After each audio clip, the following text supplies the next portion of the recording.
60ರ ದಶಕದಲ್ಲಿ ಇಲ್ಲಿ medical college ಆಗೋ ಸಂದರ್ಭದಲ್ಲಿ ಇಲ್ಲಿದೆಲ್ಲ ಒಯ್ದು ಬಳ್ಳಾರಿಗೆ ಕೊಟ್ಟು ಈ ಜಿಲ್ಲೆಗೆ ಕೊಟ್ಟಿಲ್ಲ. ಅದಾದ್ಮೇಲೆ ಯಾರು ಪ್ರಯತ್ನ ಮಾಡಿಲ್ಲ. ಮತ್ತೆ ಇಡೀ ರಾಷ್ಟ್ರದಲ್ಲಿ ಒಂದು ಅತ್ಯುತ್ತಮ ಆಸ್ಪತ್ರೆ ಅಂತ ಪ್ರಶಸ್ತಿ ಪಡೆದಿರ್ತಕ್ಕಂಥ ಈ ಒಂದು ಸರ್ಕಾರಿ ಸಂಸ್ಥೆಯನ್ನ ಮುಚ್ಚೋದಕ್ಕೋಸ್ಕರ ನಾನು PPP ಅಂತ ಹೇಳಲ್ಲ. PPP ಅಂತ ಸ್ಟಾರ್ಟ್ ಮಾಡಿದ್ರೆ ಅದು ಈ ಸರ್ಕಾರಿ ಸಂಸ್ಥೆ ಮುಚ್ಚದಂಗೆನೆ ನಮ್ಮ ಸರ್ಕಾರಿ ಆಸ್ಪತ್ರೆ. ಆ ಸರ್ಕಾರಿ ಆಸ್ಪತ್ರೆ ಮುಚ್ಚಿದ್ರು ಅಂದ್ರೆ ಅದರ ಅರ್ಥ ಈ ಜಿಲ್ಲೆಯ ಬಹುತೇಕ ತಳವರ್ಗದ ಜನರು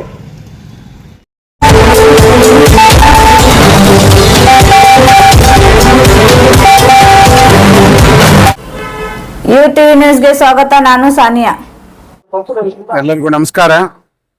ಬಹಳ ವಿಶೇಷವಾಗಿ ವಿಜಯಪುರ ಜಿಲ್ಲೆಯಲ್ಲಿ ಸರ್ಕಾರಿ ವೈದ್ಯಕೀಯ ಕಾಲೇಜ್ ಆಗಬೇಕು ಅನ್ನುವಂತ ಹೋರಾಟಕ್ಕೆ ಇವತ್ತು ಕರ್ನಾಟಕ ರಕ್ಷಣಾ ವೇದಿಕೆ, ಕರ್ನಾಟಕ ಒಂದು ಕನ್ನಡ ಸಾಹಿತ್ಯ ಪರಿಷತ್ ಜಿಲ್ಲಾ ಘಟಕ ಇವತ್ತು ಬೆಂಬಲವನ್ನ ನೀಡಿದ್ದೇವೆ.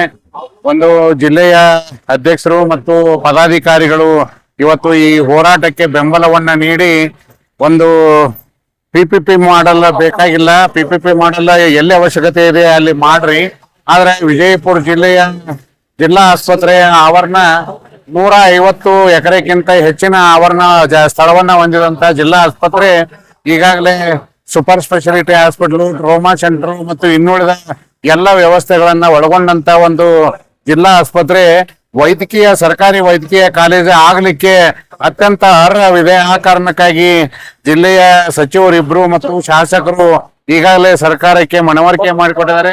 ರಾಜ್ಯದ ಮುಖ್ಯಮಂತ್ರಿಗಳು ಕೂಡ ಮೊನ್ನೆ ಬೆಳಗಾವಿಗೆ ಬಂದಾಗ ಪ್ರತಿ ಜಿಲ್ಲೆಗೆ ಸರ್ಕಾರಿ ವೈದ್ಯಕೀಯ ಕಾಲೇಜ್ ಮಾಡೋದು ಸರ್ಕಾರದ ಆದ್ಯ ಕರ್ತವ್ಯ, ಅದನ್ನ ಮಾಡ್ತೀವಿ ಅಂತ ತಾವೇನು ಮುಖ್ಯಮಂತ್ರಿಗಳು ಹೇಳಿದಿರಿ ಅದರಂತೆ ವಿಜಯಪುರ ಜಿಲ್ಲಾ ಆಸ್ಪತ್ರೆಯಲ್ಲಿ ಆವರಣದಲ್ಲಿ ಜಿಲ್ಲಾ ಸರ್ಕಾರಿ ಒಂದು ವೈದ್ಯಕೀಯ ಕಾಲೇಜ್ ಆರಂಭಿಸಬೇಕು ಅನ್ನುವಂತ ಒಂದು ಹೋರಾಟಕ್ಕೆ, ಇಲ್ಲಿ ನಡೆದಿರುವ ಹೋರಾಟಕ್ಕೆ ನಾವೆಲ್ಲರೂ ಕೂಡ ಜಿಲ್ಲಾ ಕನ್ನಡ ಸಾಹಿತ್ಯ ಪರಿಷತ್ತಿನ ಪದಾಧಿಕಾರಿಗಳು ಇವತ್ತು ಬೆಂಬಲವನ್ನ ನೀಡಿದ್ದೀವಿ.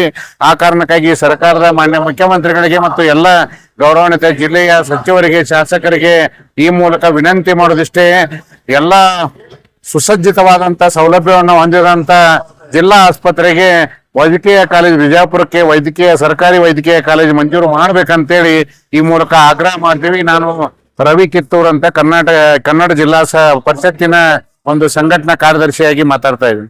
ಡಾಕ್ಟರ್ ಬಾಬಾ ಸಾಹೇಬ್ ಅಂಬೇಡ್ಕರ್ ಅವರ ಸರ್ಕಲ್ನಲ್ಲಿ ಸುಮಾರು 32 ದಿನಗಳಿಂದ ನಡೆಯುತ್ತಿರುವಂತ ಸರ್ಕಾರಿ ಮೆಡಿಕಲ್ ಕಾಲೇಜ್ ಬೇಡಿಕೆಗಾಗಿ ಹೋರಾಟ ಮಾಡುವಂತ ಸ್ಥಳಕ್ಕೆ ಬಂದು ನಾವೆಲ್ಲ ಅವರಿಗೆ ಸಂಪೂರ್ಣ ಬೆಂಬಲವನ್ನ ಸೂಚಿಸಿದ್ದೇವೆ.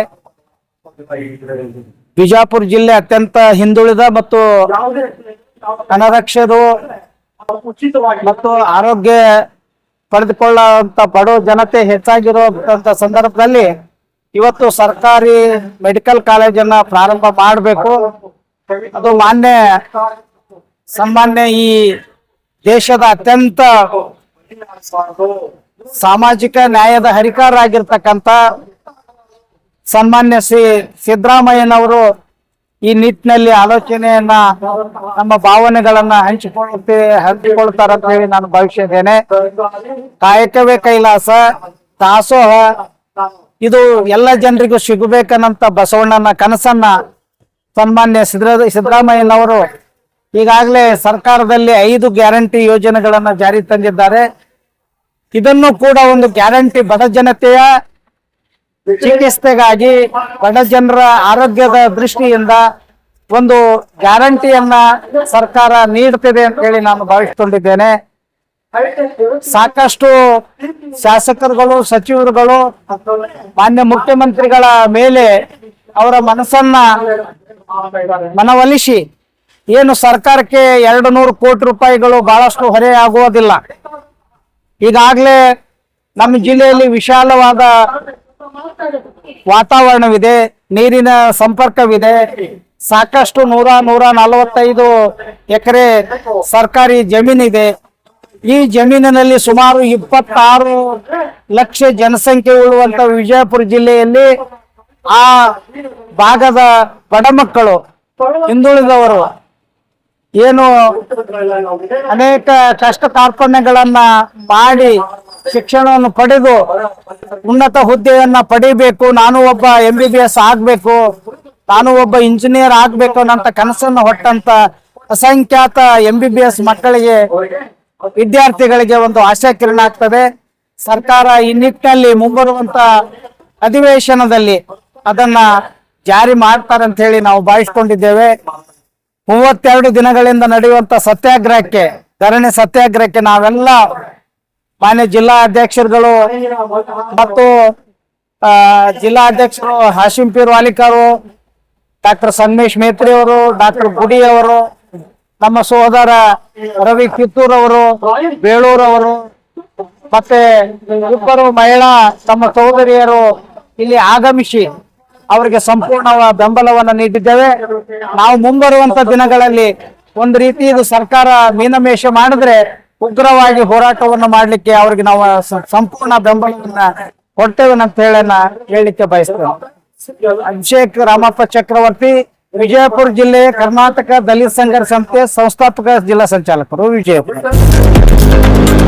लेटेस्ट न्यूज अपडेट्स के लिए YouTube एक्सप्रेस को सब्सक्राइब कीजिए, साथ में बेल आइकॉन को भी क्लिक कीजिए, साथ ही साथ लाइक, शेयर और कमेंट करना ना भूलिए।